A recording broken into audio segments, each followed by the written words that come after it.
Tomatoes are a garden favorite, but getting them to produce lots of juicy fruit doesn't happen by accident. It's a balance between encouraging strong growth and directing that energy toward what really matters, fruit. One of the most overlooked yet powerful tools in a gardener's kit is pruning. Done right, it transforms your tomato plants from leafy overachievers into productive fruit machines. Let's get into exactly how to prune your tomato plants to force more fruit, with clear, practical advice you can apply immediately in your garden. The moment your tomato plant begins to branch out, it's already making decisions. Should I grow more leaves or should I put energy into fruit? If left on their own, tomato plants, especially indeterminate varieties, tend to get bushy, full of foliage and light on fruit. This is where your role as a strategic pruner comes in. The first place to look is the spot where each leaf branch meets the main stem. In that little junction, you'll often find small shoots emerging.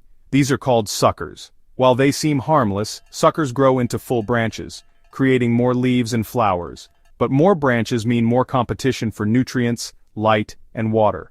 Removing these suckers early, when they're just a few inches long, redirects the plant's energy toward developing existing flowers and fruits. Just pinch them off with your fingers or snip with clean shears.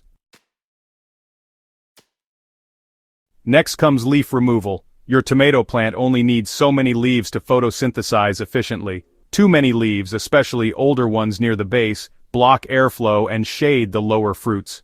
Start by removing any yellowing, damaged, or disease-prone leaves at the bottom of the plant. This not only helps air move freely, reducing the risk of fungal diseases, but also lets more sunlight reach the developing fruit.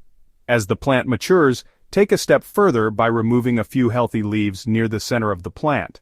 This lightens the load and channels more energy into fruit clusters.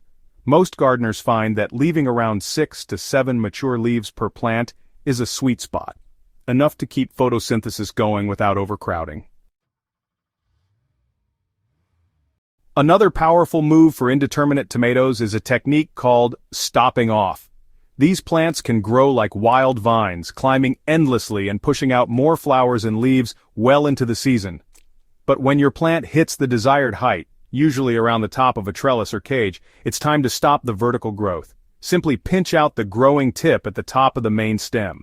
This signals to the plant, stop growing upward, focus on filling out and ripening the fruits already in play.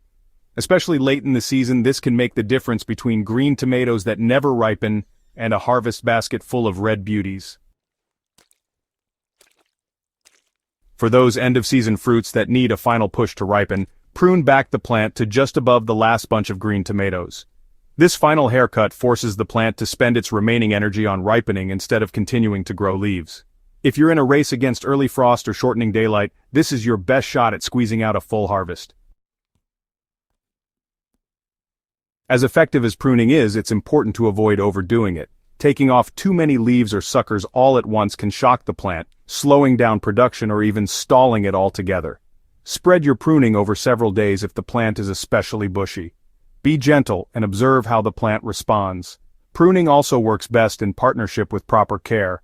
Ensure your tomatoes are getting at least 8 hours of direct sunlight a day, as light is essential for fruit development. Don't forget consistent watering. Soak the roots, not the leaves, and avoid flooding the soil. A steady rhythm of moisture helps the plant stay focused on fruiting, not just survival. By mastering the art of pruning, you don't just clean up your tomato plants, you shape their destiny.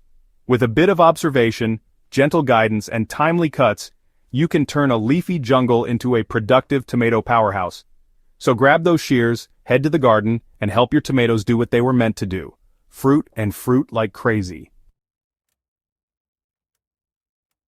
If you found this guide helpful, be sure to subscribe to Soil Doctor. Give this video a thumbs up and share it with fellow gardeners who want their tomato plants to produce more. More juicy gardening secrets are coming your way.